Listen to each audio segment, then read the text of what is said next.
Mastitis গাভীর ওলানে বা বাটে কোনো ধরনের সমস্যা দেখা যাবে, যাকে বিজ্ঞাপনের ভাষায় প্রদাহ বলে। ওলানের দুধ বের করার পর ওলানের যে টিস্যুগুলো আছে সেগুলো যদি কোনো কারণে আক্রান্ত হয় তাহলে ওলান ফুলে গিয়ে দুধ উৎপাদন বাধাগ্রস্ত হয়, এমনকি সম্পূর্ণ বন্ধ হয়ে গাভীর শরীরে বিভিন্ন ধরনের জটিলতা তৈরি করতে পারে। এতে গরুর অনেক সমস্যা হতে পারে।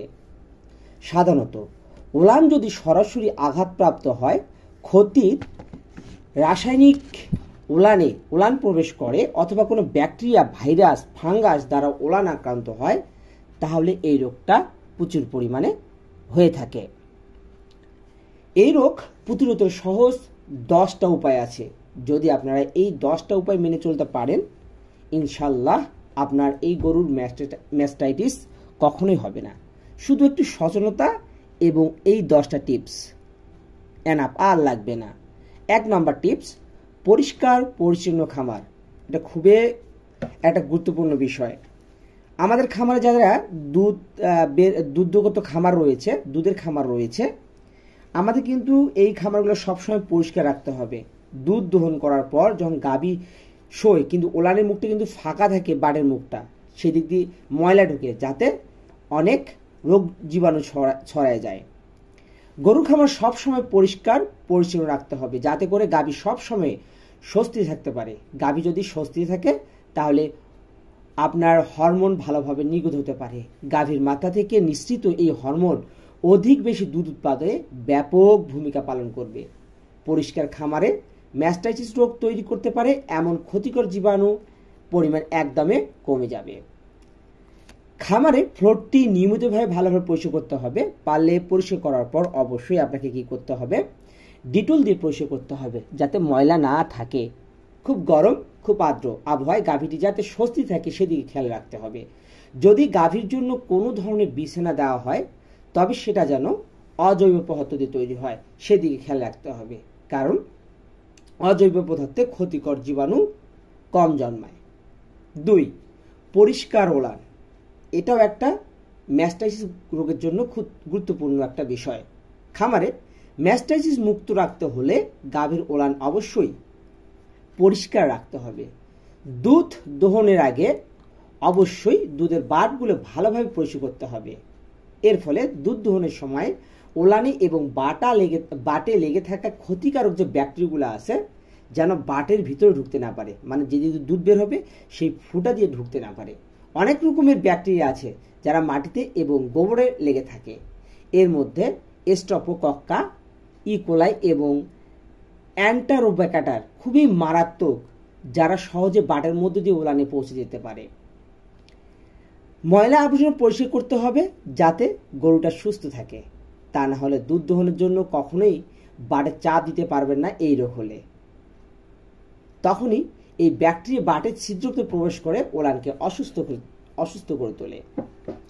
ওলানের জন্য ক্ষতিকর বিভিন্ন জীবাণু পানির মধ্যেও প্রবাহিত হতে পারে, তাই পানি ব্যবহারের ক্ষেত্রেও সাবধান থাকতে হবে। 3, ওলান পরিষ্কার করা। প্রত্যেকবার দুধ দহনের পূর্বে ওলান ভালো করে পরিষ্কার করে নিতে হবে বা পরীক্ষা করে নিতে হবে। অনেক সময় দুধের বাটে ক্ষত, ছিঁড়া, এমনকি ঘা পর্যন্ত থাকতে পারে। এরকম সমস্যা থাকলে ওই সব বাটে দুধ দহনের মেশিন ব্যবহার করা যাবে না। এসব বাটে ম্যাস্টাইটিস হওয়ার ঝুঁকি থাকে বেশি, তাই বাটে কোনো ধরনের অস্বাভাবিকতা দেখা গেলে দ্রুত সম্ভব চিকিৎসকের পরামর্শ নেবেন, তাহলেই আপনি স্বস্তি থাকতে পারবেন। এক কথায় খামার স্বস্তিতে থাকবে, আপনি স্বস্তি থাকবেন। 4, দুধ দহনের পূর্বে বাট পরিষ্কার করা। যে কোনো একটা ভালো জীবাণুনাশক দিয়ে দুধ দহনের পূর্বে বাটগুলো ডুবিয়ে নিতে হবে। এর ফলে ওলানে ছড়িয়ে ছিটে থাকা ক্ষতিকর জীবাণুগুলা পরিমাণ কমবে, যার ফলে বাটে ম্যাস্টাইটিস হওয়ার ঝুঁকি অধিকাংশই কমে যায়। কমপক্ষে 20 সেকেন্ড জীবাণুনাশক দিয়ে দুধের বাটটা ডুবে রাখতে হবে। যে পাত্রে জীবাণুনাশক নিয়ে বাট ধোয়া হবে সেটি ভালোভাবে পরিষ্কার করতে হবে। একবার ডুবানোর পর অবশিষ্ট তরল ফেলে দিতে হবে। 5, বাট পরিষ্কার করে মুছে ফেলা। জীবাণু নাশক ডুবানোর পর সেই বাট পরিষ্কার তোয়ালে বা কাপড় দিয়ে শুকনো কাপড় দিয়ে মুছে ফেলতে হবে। যদি সম্ভব হয় তাহলে প্রতিটি গরুর জন্য আলাদা আলাদা কাপড় বা তোয়ালে ব্যবহার করতে পারেন। এক্ষেত্রে অনেক উপকার আসবে। খেয়াল করতে হবে যেন ওলান বা বাটের মুখ কোনো ধরনের মাটি, গোবর, অন্য কোনো পদার্থ লেগে না থাকে। বাট শুকনো থাকলে মিল্কিং মেশিন ভালোভাবে কাজ করে। যদি বাট ঠিকমতো পরিষ্কার শুকনো না হয় তাহলে দুধ দহনের সময় বাটে ক্ষতি হতে পারে, ছিঁড়ে যেতে পারে, ক্ষত সৃষ্টি হতে পারে, ফলে ম্যাস্টাইটিস তৈরি করে ব্যাকটেরিয়া দ্বারা আক্রান্ত হতে পারে, আপনার গাভীও অসুস্থ হতে পারে। 6.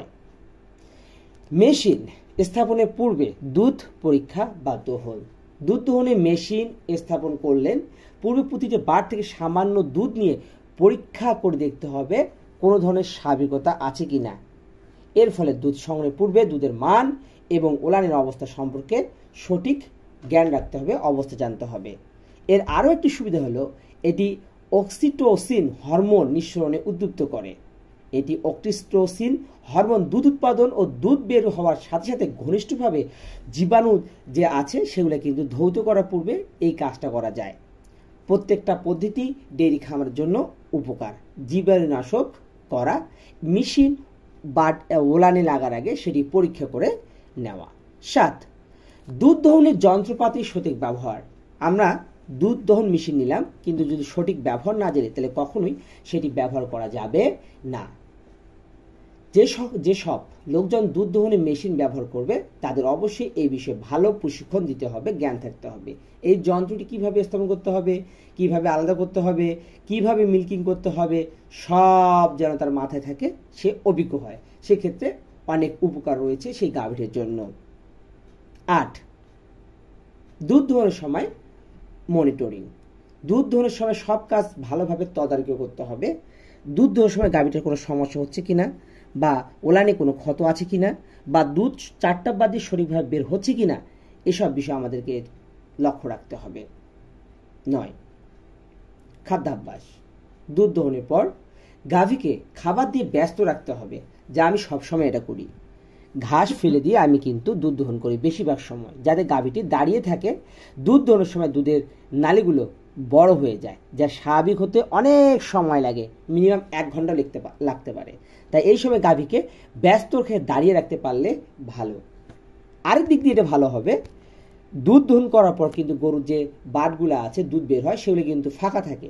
বসার পর ময়লা ঢুকলে সেখানে অনেক রোগ জীবাণু হতে পারে। তাই যত সম্ভব দুধ দহনের পর গরুকে দাঁড়িয়ে রাখুন।